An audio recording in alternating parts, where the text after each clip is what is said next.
بسم اللہ الرحمن الرحیم۔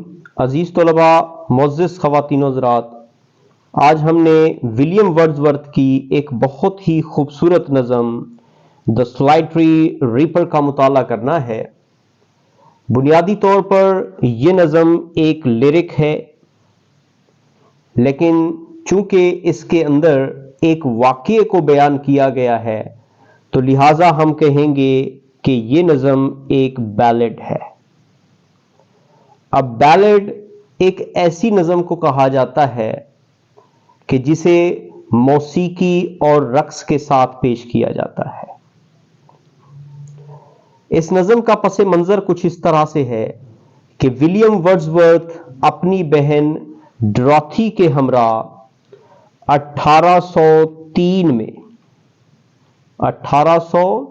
میں اسکاٹ لینڈ کے ایک پہاڑی علاقے اسٹراتھائر میں سیر کی غرض سے گئے ہوئے تھے، اور وہاں قیام کے دوران ایک روز جب ولیم ورڈزورتھ ایک پہاڑی کی طرف بڑھ رہے تھے تو اچانک ان کے کانوں میں ایک سریلی آواز رس گھولنے لگی، جو کہ ایک کھیت سے آ رہی تھی جہاں ایک دوشیزہ، ایک نوجوان لڑکی فصل کی کٹائی میں مصروف تھی اور اس دوران وہ گیت گا رہی تھی۔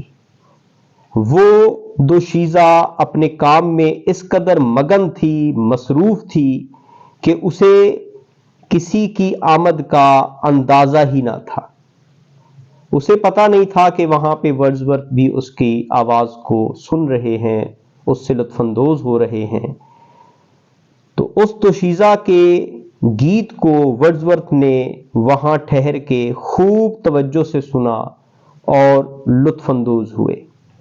حالانکہ جس زبان میں وہ دوشیزہ گیت گا رہی تھی وہ زبان ورڈزورتھ کے لیے انجان زبان تھی، مگر جس قدر سریلے اور مدھر بھرے انداز میں وہ دوشیزہ اس گیت کو گا رہی تھی اسے ورڈزورتھ بالکل نظر انداز نہیں کر سکے۔ تو اس واقعے کے ٹھیک 2 سال بعد 1805 میں ورڈزورتھ نے اس واقعے کو قلم بند کیا، اسے ایک نظم کی شکل دی، اور ٹھیک 2 سال بعد 1807 میں پوئمز in 2 volumes، یہ ایک ٹائٹل تھا، پوئمز in 2 volumes۔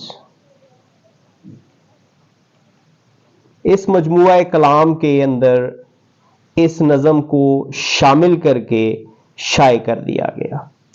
آپ یہ باتیں دھیان سے سنتے رہیں اور نوٹ کرتے رہیں تاکہ کسی بھی قسم کا اگر ایگزامینر سوال بناتا ہے، کوئی وہ معروضی بناتا ہے، آبجیکٹو بناتا ہے، تو وہ آپ کے علم میں ہونی چاہیے۔ تو اس نظم کو لکھنے کے لیے اس نے جو فارم اختیار کی ہے وہ ہے آکٹیو۔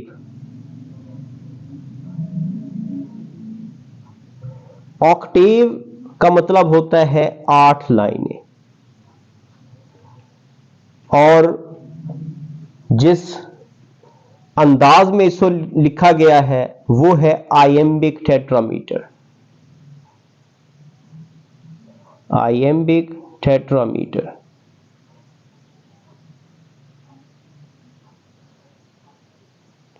میٹر کو ER کے ساتھ بھی لکھا جاتا ہے اور RE کے ساتھ بھی لکھا جاتا ہے، دونوں انداز میں یہ ٹھیک ہوگا۔ اب یہ ٹوٹل جو ہے اس کے 4 سٹینزاز ہیں،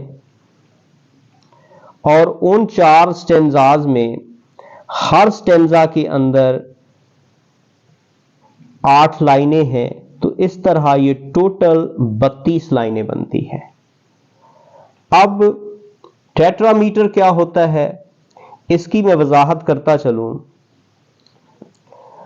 آپ اس لائن کو ذرا غور سے دیکھیے یہ لائن میں نے ولیم ورڈسورتھ کی ایک بہت ہی خوبصورت نظم I wander lonely as a cloud, جسے دوسرا نام ڈیفوڈلز سے بھی پہچانا جاتا ہے، اس کے اوپر پہلے ہی میں نے ایک ویڈیو بنا دی ہے، اس کو بھی آپ ذرا دھیان سے توجہ سے سن لیجئے اور اپنے امتحانی نقطہ نظر سے اس سے متعلق جتنے بھی سوالات ہیں اس کو بھی آپ ذرا پڑھ لیجئے۔ اب اس لائن کو ذرا آپ غور سے دیکھیں تو اس میں جو فارم استعمال کی گئی ہے وہ ہے ٹیٹرامیٹر۔ ٹیٹرامیٹر میں نے پہلے ہی بتایا کہ یہاں پہ ٹیٹرا کا مطلب ہوتا ہے 4۔ ٹیٹرا کی جب بات ہوگی تو آپ کے ذہن میں ہونا چاہیے کہ 4 کی بات ہو رہی ہے۔ اب ٹیٹرامیٹر یعنی اس کے اندر 4 جو سیلیبل ہوں گے وہ سٹریسڈ ہوں گے اور 4 انسٹریسڈ ہوں گے۔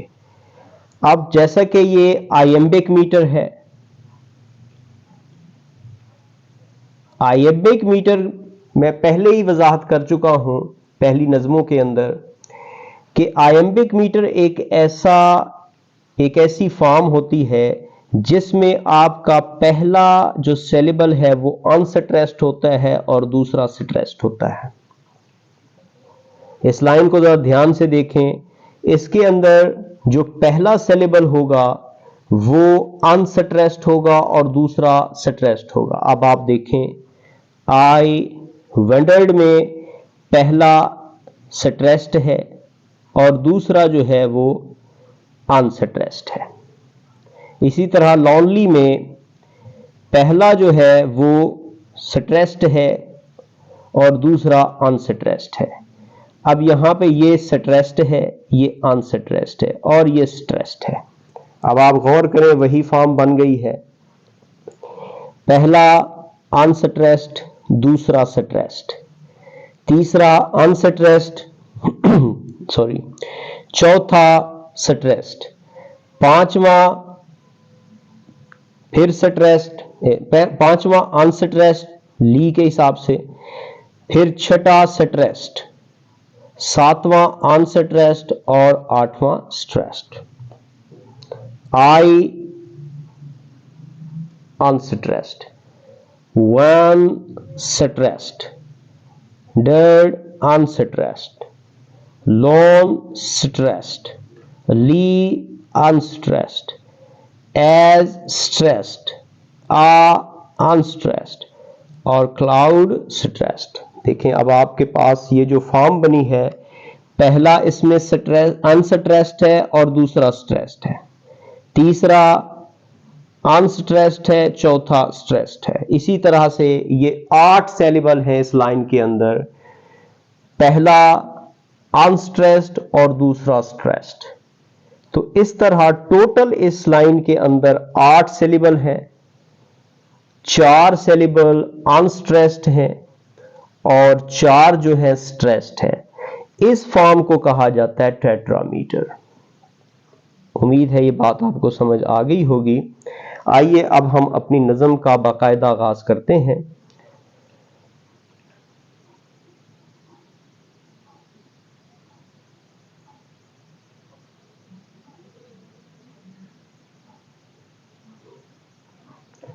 Behold her single in the field, yon solitary highland lost, reaping and singing by herself.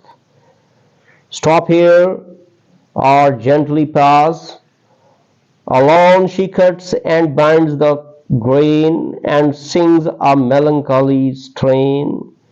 Oh, listen, for the vale profound is overflowing with the sound. آپ نے تلفظ بھی بڑے دھیان سے سننا ہے کہ کس طرح کسی لفظ کو پڑھا جا رہا ہے۔ آئیے تھوڑا سا دیکھتے ہیں اردو ہندی ٹرانسلیشن اس کی کیا بنتی ہے۔ Behold her، اپنی تمام تر توجہ اس دوشیزہ کی طرف مرکوز کر دیجئے۔ Behold her single in the field، دیکھیں وہ اس وقت کھیت میں بالکل تنہا ہے. Single in the field.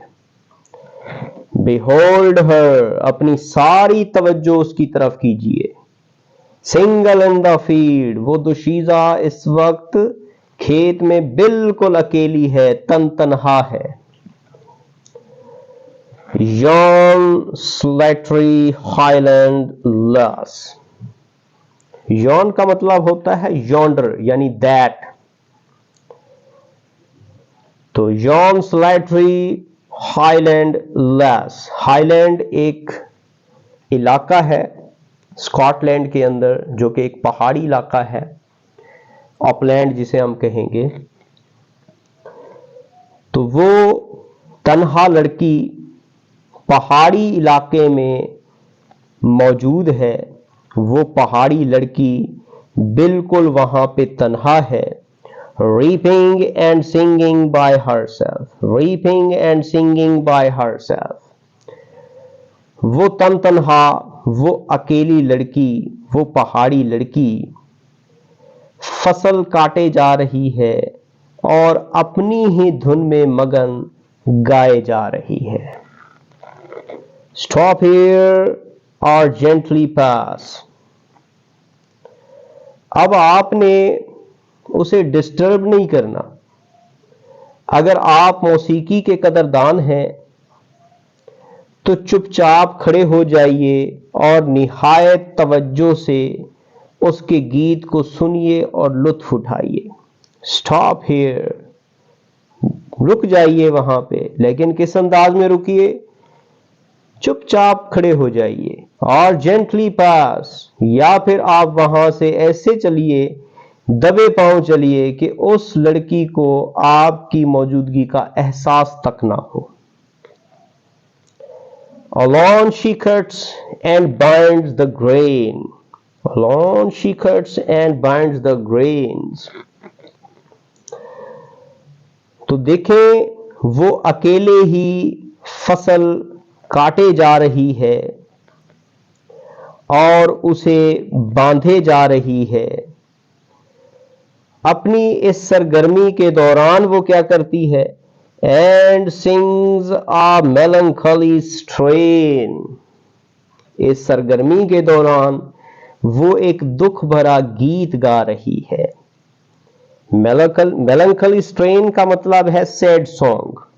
تو وہ اپنے اس کام کے دوران, فصل کی کٹائی کے دوران ایک دکھ بھرا, ایک درد بھرا گیت گا رہی ہے.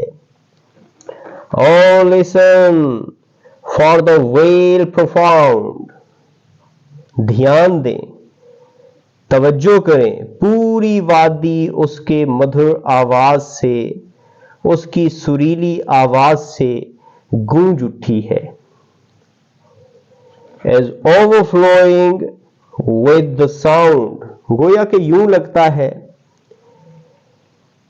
جیسے کہ پوری وادی اس کے ساتھ نغمہ سرا ہے, یعنی اس کی آواز میں جو درد ہے, پوری وادی اس کی آواز کے درد سے بالکل متاثر ہو رہی ہے.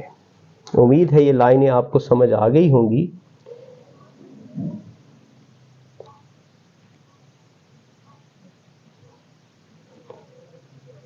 یہاں اس دوسرا سٹینزا کے اندر شاعر نے اس دوشیزہ لڑکی کی جو مدھر آواز ہے, جو سریلی آواز ہے, اس کو بلبل اور کوئل کی میٹھی سریلی آواز سے کمپیئر کیا ہے, اس کا موازنہ کیا ہے.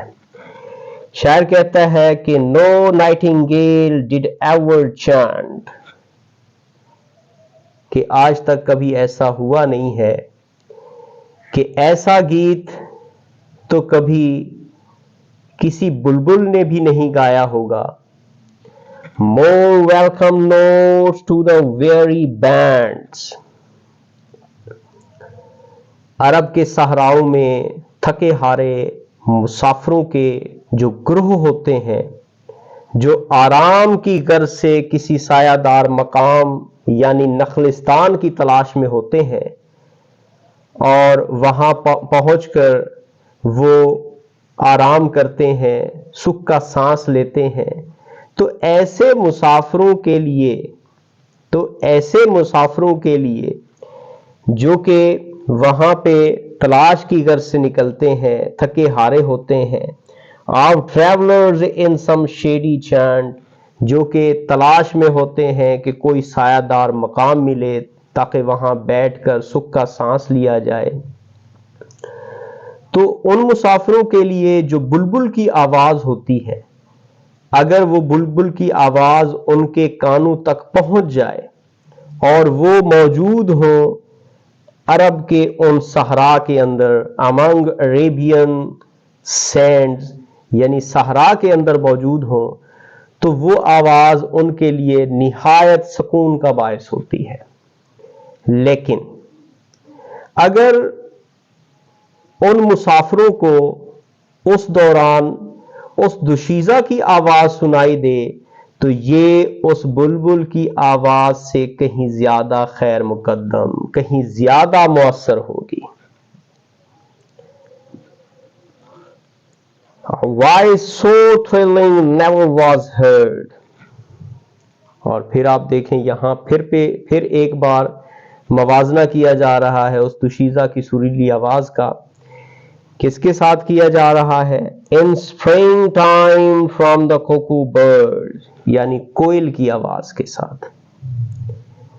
دیکھیں شاعر کہتے ہیں کہ ایسی آواز تو موسم بہار میں، بسنت کے موسم میں کوئل سے بھی سننے کو نہیں ملتی۔ A voice so thrilling never was heard in springtime from the cuckoo bird۔ Cuckoo bird جو ہوتا ہے بڑی سریلی آواز ہوتی ہے اس کی، کانوں میں رس گھولتی ہے، لیکن ایسی آواز جو کہ اس دوشیزہ کی ہے، ایسی آواز تو کوئل سے بھی سننے کو نہیں ملتی، جو کہ ایک برڈ ہے جو آپ کو موسم بہار کی آمد کا پیغام دیتا ہے۔ تو breaking the silence of the seas among the farthest Hebrides۔ ہیبریڈیز چھوٹے چھوٹے جزیرے ہیں جو کہ سمندر کے اس پار موجود ہیں، اسکاٹ لینڈ کے دوسری جانب، ان کا یہاں پہ تذکرہ کیا جا رہا ہے۔ تو کہتے ہیں کہ اگر ہم کوئل کی آواز سنیں تو یہ ایسی مدھر آواز ہوتی ہے کہ سمندر میں کہیں دور جو ہیبریڈیز نامی چھوٹے چھوٹے جزیرے ہیں، اگر یہ آواز وہاں تک پہنچتی ہے تو سمندروں کا سکوت ٹوٹ جاتا ہے، خاموشی ٹوٹ جاتی ہے۔ لیکن اس دوشیزہ کی مدر بھری جو آواز ہے، اس بلبل کی سریلی آواز سے بھی کہیں زیادہ پرسکون ہے، زیادہ سحر انگیز ہے، اس کوئل کی آواز سے بھی کہیں زیادہ پرسکون ہے، زیادہ سحر انگیز ہے۔ یہاں دونوں پرندوں کو آواز کے لحاظ سے کمپیئر کر کے تو پست درجہ دیا گیا ہے، اور یہ بتا دیا گیا ہے کہ اگر ان دونوں پرندوں کی آواز کو ایک طرف رکھیں اور اس دوشیزہ کی آواز کو دوسری طرف رکھیں تو اس دوشیزہ کی جو آواز ہے اس کا سریلا پن کچھ اور ہے، وہ کانوں میں رس گھولتا جاتا ہے۔ امید ہے یہ لائنیں آپ کو سمجھ آئی ہوں گی۔ نیکسٹ لائنوں کی طرف بڑھتے ہیں۔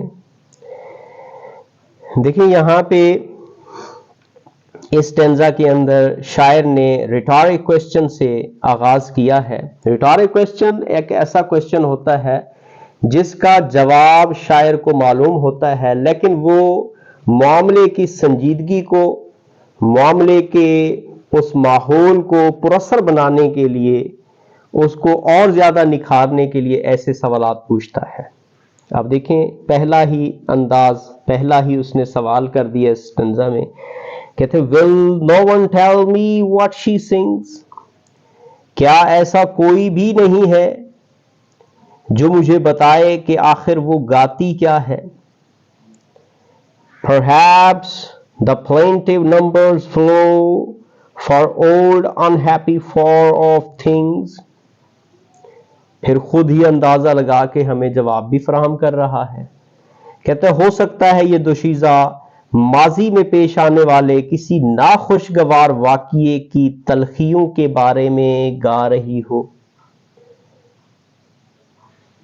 And battles long ago, or is it some more humbly familiar matter of today? خود ہی جواب دیتا جا رہا ہے. یا پھر ماضی میں لڑی گئی جنگوں کے بارے میں گا رہی ہو جو شاید، تھوڑا سا میں روکنا چاہوں گا کیونکہ اذان ہو رہی ہے. بسم اللہ الرحمن الرحیم. اذان کی وجہ سے مجھے ذرا لیکچر روکنا پڑا تھا، معذرت خواہ ہوں کیونکہ ضروری ہے.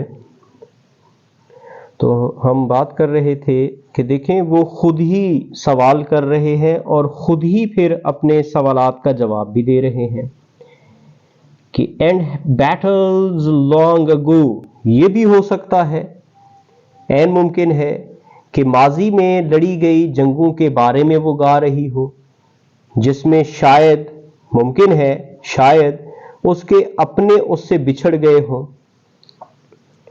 اور is it some more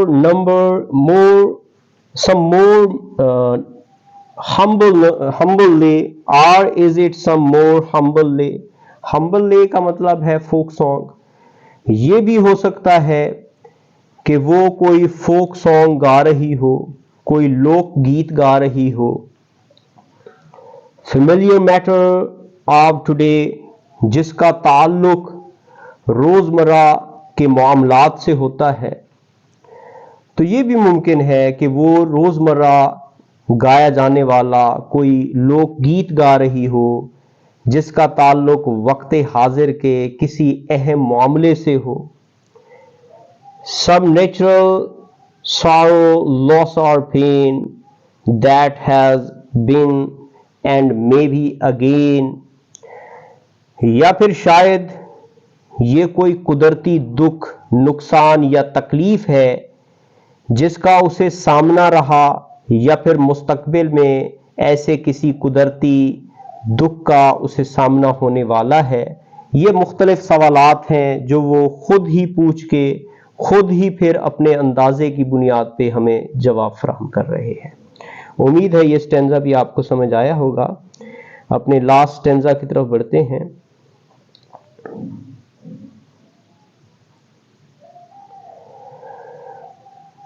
Whatever the theme, the maiden sang as if her song could have no ending. یہاں پہ شاعر نے ایک بہت ہی خوبصورت اصطلاح ہے شاعری کی، hyperbole، اس کا استعمال کیا ہے، یعنی ایگزیجریشن سے کام لیا ہے. جب وہ کہتے ہیں نا کہ have no ending، کوئی اختتام نہیں ہے، تو ایسی دنیا میں کوئی چیز ہے نہیں جس کا اختتام نہ ہو. تو یہاں پہ انہوں نے ایگزیجریشن سے کام لیا ہے، مبالغہ آرائی کا استعمال کیا ہے. تو شاعر کہتے ہیں کہ اس دوشیزہ کے گائے گئے گیت کا موضوع چاہے جو بھی ہو، واٹ ایور دا تھیم، جو بھی موضوع ہو. دا میڈن سینگ، اس دوشیزہ کے گائے گئے گیت کا. as if her song could have no ending، لیکن یوں لگتا ہے گویا اس کے گیت کا کوئی اختتام ہی نہیں. تو امید ہے آپ کو سمجھ آ گیا ہوگا کہ اس نے جو ہیپربولے کا استعمال کیا ہے، مبالغہ آرائی سے یہاں پہ کام لیا ہے. ایسی کیونکہ کوئی چیز ہے نہیں جس کا اختتام نہ ہو، جو مٹنے والی نہ ہو، سب نے مٹ جانا ہے. تو شاعر حضرات جو ہے یہ زمین و آسمان کے کلابے ملاتے رہتے ہیں، مبالغہ آرائی سے کام لیتے رہتے ہیں. ان کا مقصد صرف اور صرف شاعری میں خوبصورتی پیدا کرنا ہوتا ہے تاکہ اس میں ایک اثر پیدا ہو، پڑھنے والا متاثر ہو کر اس کو پڑھے. I saw her singing at her work and over the sickle bending. بڑا ہی خوبصورت انداز ہے ان کا. دیکھیں شاعر کہتے ہیں کہ میں نے اس دوشیزہ کو اپنے کام میں مگن پایا، بس وہ جھکی حالت میں اپنی درانتی کے ساتھ فصل کاٹے جا رہی تھی. I saw her singing at her work. میں نے دیکھا کہ وہ اپنا کام کر رہی تھی اور اسی دوران وہ گیت گائے جا رہی تھی. And over the sickle bending, اور اس کی جو درانتی ہے اس کے اوپر وہ جھکی ہوئی تھی، یعنی فصل کاٹ رہی تھی اور کاٹتے کاٹتے وہ گیت گائے جا رہی تھی. یہ آخری لائنیں امتحانی نقطہ نظر سے بڑی اہم ہے. یہ ایکسپلینیشن کے حساب سے پوچھ لی جاتی ہیں. آپ ان کو ذرا دھیان سے سنیے. I listened motionless and still, and as I mounted up the hill, the music in my heart I bore, long after it was heard no more. بہت ہی خوبصورت انداز ہے دیکھیں شاعر کا. کہتے ہیں کہ I listened, بس میں چپ چاپ ہماتن گوش اسے سنے جا رہا تھا. وہ گائے جا رہی تھی اور میں سنے جا رہا تھا. motionless and still, ہماتن گوش ہو کے بالکل چپ چاپ بے حس و حرکت. and as I mounted up the hill, اور ظاہری بات ہے پھر شاعر نے ساری زندگی وہاں رکے تھوڑے رہنا تھا، وہاں سے اس نے چلنا بھی تھا. تو کہتا ہے پھر جب میں وہاں سے چلا، تو جب میں پہاڑی چڑھنے لگا، پہاڑی پر چڑھنے لگا، تو اس کے جو گیت کا سر تھا، the music in my heart I bore, اس کے گیت کے سروں نے سیدھا میرے دل پہ اثر کیا. long after it was heard no more. دیکھیں بڑا خوبصورت انداز کہ سیدھا سروں کا اثر دل پہ ہو رہا ہے، اور کہتے ہیں ہمیشہ کے لیے وہاں پھر ان سروں نے جگہ بھی بنا لی ہے. تو حالانکہ بہت عرصہ گزر جانے کے بعد مجھے وہ آواز دوبارہ سننے کو نہ ملی. long after it was heard no more, دوبارہ نہیں سن پایا، لیکن اس گیت کے سروں کا اثر ہمیشہ شاعر کہتے ہیں کہ مجھے متاثر کرتا رہے گا.